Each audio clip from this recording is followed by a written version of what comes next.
Asamaba kwasi kwate na adumoche ayibite no na uti nsemu a kwasi kwate e kan ho no a bo say yes ampa akwan nadwuma bobio wa chechire mu say the tribal politics is it here na ohwe a omom ye tribal politics no a Kenya kemu the mom no chechire mu de akoto no ene de ekoso anyway me ma kasa one we de yekore nkotie e ba beto aso.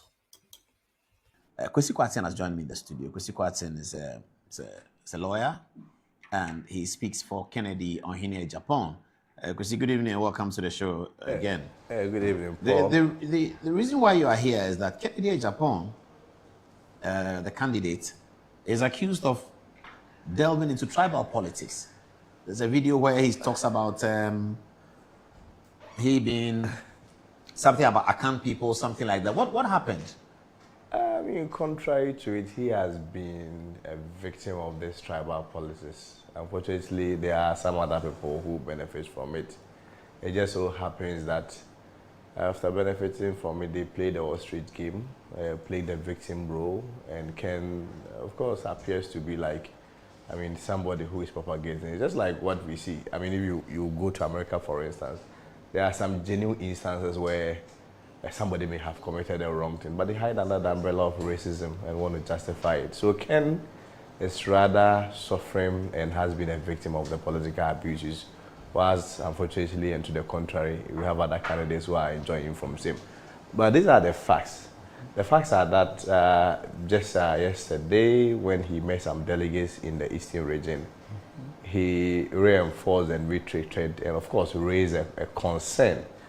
And that concern, Paul, had to do with the unprecedented levels of tribal intimidation that is happening in certain parts of the north. It is important for me to state clearly that Ken is not divisive, Ken is not discriminatory. Interesting. What did he say?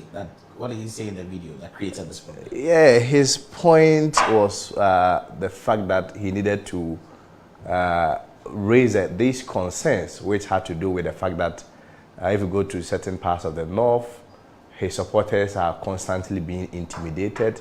Currently? Yes, there are situations where they have to get chiefs to compel delegates to pledge to vote in a certain direction. Recently, if you recall, when he went to the north, remember there were some delegates who voluntarily came to him and revealed information about how they voted for him, which unfortunately they recorded 0 for him. I mean, he raised this concept, but interestingly, some of these are people who came forth are getting threat of being banished, and some of them also threat of harm. So he just had to lay those concerns out, and of course, I mean, had to emphasize that if that is happening in other parts of the country, if we don't condemn it, it may also embolden other parts of the country, for instance, parts of the South to also do the same. And I think, unfortunately, some of the media reportage misrepresented it. I don't want to repeat the name of the media house on their platform, but they misrepresented it and presented a certain outlook that suggests that Ken is asking all Akans to vote against minority group. I mean, there is no way he would do that. What's the minority rule? Minority group. Minority group, yeah. Yeah, minority, the groupings, I mean, the other ethnic groups. And we believe in the honest, fair, and of course inclusive policies. But what we also resist vehemently is any attempt to also blackmail us on any religious or tribal lines. Because the record has is clear, and the history is also there, that there have been candidates, they move to their home regions, engage in all manner of tribal and identity politics. I personally do not believe there is anything wrong with identity or, let's say, home advantage. I don't believe there is anything wrong with that. But I'm from here, so yeah, vote from here. But when you propagate that and then play the ostrich game and then appear victim when you move to the other, your opponent's home region, that is where I feel it marks some form of hypocrisy and ought to be condemned. So, Paul, the emphasis has to be made on your show that Ken is not divisive. His recent company, the rubber company, employs 360 people. Interestingly, 300 of them are all from the northern part of the Is country. there another company in the northern region? No, it's in Greater Accra here, Tema. It's in Tema here. But interestingly, it employs about 300 Northerners out of the 360 people that currently works there. So the point have to be made very strongly, refuting the claims and those reports that were misleading and deliberately misrepresented to create an impression as though Ken does not like Northerners. And interestingly, this thing only resurfaces anytime you are going to have election, where it's almost being used as a tool, being weaponized also by some politicians to create an impression that other group, other tribal group do not like the other. We dissociate ourselves from such campaign. But of course, like I indicated, we will also not allow anyone to blackmail us into silence when it comes to religious lines. If chiefs are being compelled to call delegates, to ask them or force them to vote in a certain direction, and also there are also delegates that has been threatened against harm, and of course there are also threat of banishment, all on the basis that they support Ken. I'm not sure if you're a leader, you just leave it hanging. Obviously, you condemn him and also ask for inclusivity, and of course, some political truth. How is the campaign going though? Where is Ken these days? Campaign is so well. Ken, as at now, is on his 11th region, which happens to be the Eastern region. Just yesterday in the evening, he took a break, has to embark on some few personal rounds, and hopefully in the next 2 days he will also proceed. But of course, our message is really going on well. Our message has been simple. In 3 phases, I would say it's premised on jobs, jobs, jobs, yes, and that's what he's preaching.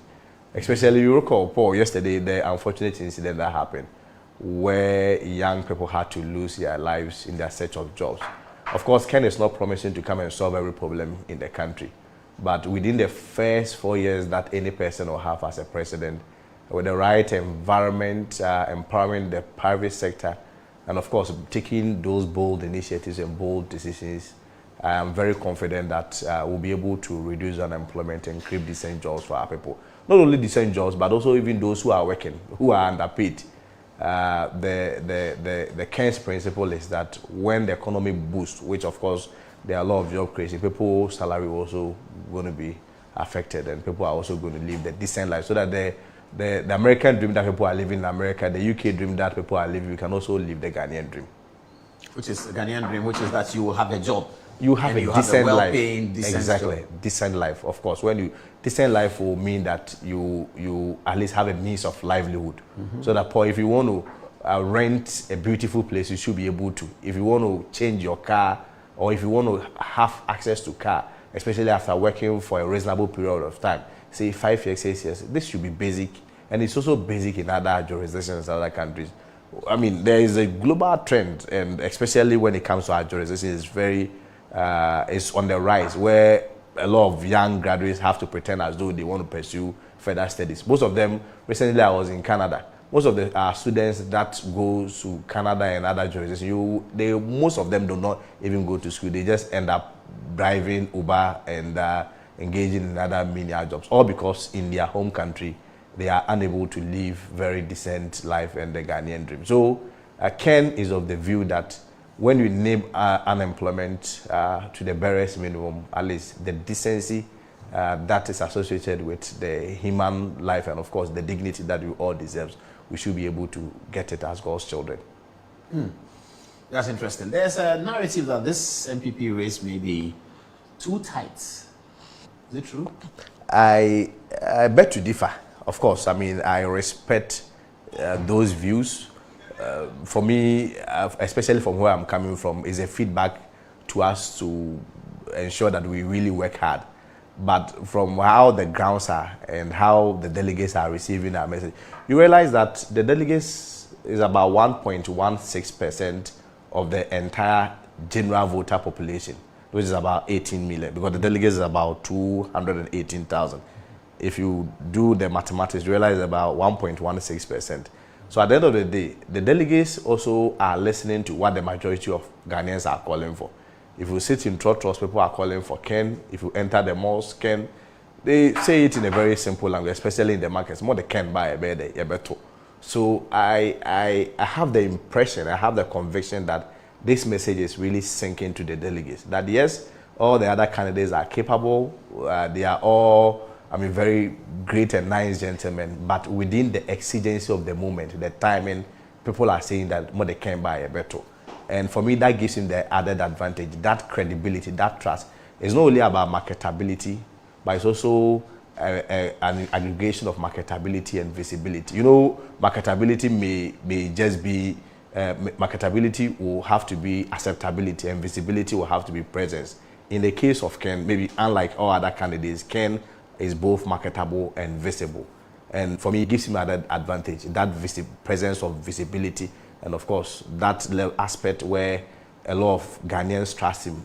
They place value on him, that Ken is honest, Ken is bold, Ken is patriotic, Ken is somebody who will not tolerate A, B, C, D. Especially at a time like where we believe that most of our challenges has always been issues of discipline. We will need that leader who can make strong decisions. I believe strongly that Ken has another advantage. I don't see it as a tight race. I see one of Ken is going to win. I'm looking at between 62 to 64%. Oh wow, that's interesting. You think Ken is going to win? Yes. Straight away? Yeah, all things being equal, between 62 to 64%. Because currently, Paul, the Brian Champon factor has also changed a lot of the dynamics. Yeah. Where, of course, I wouldn't pretend that he's also not maybe snatching some of Ken's supporters, but out of every 10 people that goes to Brian Champo's camp, chances are that 9 of them are from the Dr. Baumia's camp. So he's really changed the dynamics, coupled with the fact that delegates believe that we need to present somebody who Ghanaians want and are ready to vote for. It gives him some added advantage. So I'm very confident that Ken will emerge victorious. Okay, let me see whether I have some text messages for you on this one. Fatih, first, just maybe 2 of it or so. What are people asking? So from Raymond says, I admire Kwesi Kwasi's excellent managerial skills. He has a difficult task managing Ken, but thanks to KK reconciliation, will be smooth after the election. I wish he was part of Dr. Baumia's winning team. Manuel Darko says Ken is a national threat and security agency must take it seriously. Whenever he gets the opportunity, he likes to play the tribal cards, justifying it by saying that others are doing it in the north, yet there is no video or audio to justify. He should tell us which chief exactly is calling people to threaten them and who in the north is exactly engaging in tribal politics. Coming from Gumzoya, he says, Paul, can you please play the video to shame this guy to deter others from following same way? Honorable Ken said it in the video. And lastly, coming from Haj Kabar, he says, Ken have seen defeat staring at him, hence he started to do some tribal politics. He came to Upper East and met a section of delegates and went back. We, those remaining, are waiting for him to do whatever he wants to do. Anzaba. Okay, thank you very much, Fatih. Coming from Rio Maxby, he says, Kennedy Agyapong is on video to have threatened the central region in the last NPP presidential primaries, that if they have failed to vote for him, he will teach them a lesson. And lastly, from Dash Tinkon, he says, you people are not helping Anodi Kennedy Agyapong, You are standing at the back park and throwing stones onto the pitch, which is hurting your own leader. Over to you, Paul. Okay, thank you very much, Kwesi Kwasi, and thank you for passing. So what will be your last word on the show? Yeah, our last word is that ultimately we need power. So in a very respectful and humble way, we'll continue to appeal to the delegates. They are the kingmakers. That they should also listen to the concern of many Ghanaians and give Kennedy Agyapong the opportunity. We are very confident that when Ken is presented in 2028, he presents a very strong candidate and, of course, a very strong force that we are confident that he will win his power in 2028. How's your boss, Osaya Waduchum, doing? He's fine. He's fine. It's been long. I heard from him personally. Because of the campaign, he's busy from his end. And also with Ken's campaign, I'm also busy from that end. But there are some times that I take a peep of his campaign. Recently, I think he gave a jump to Dr. Baumia.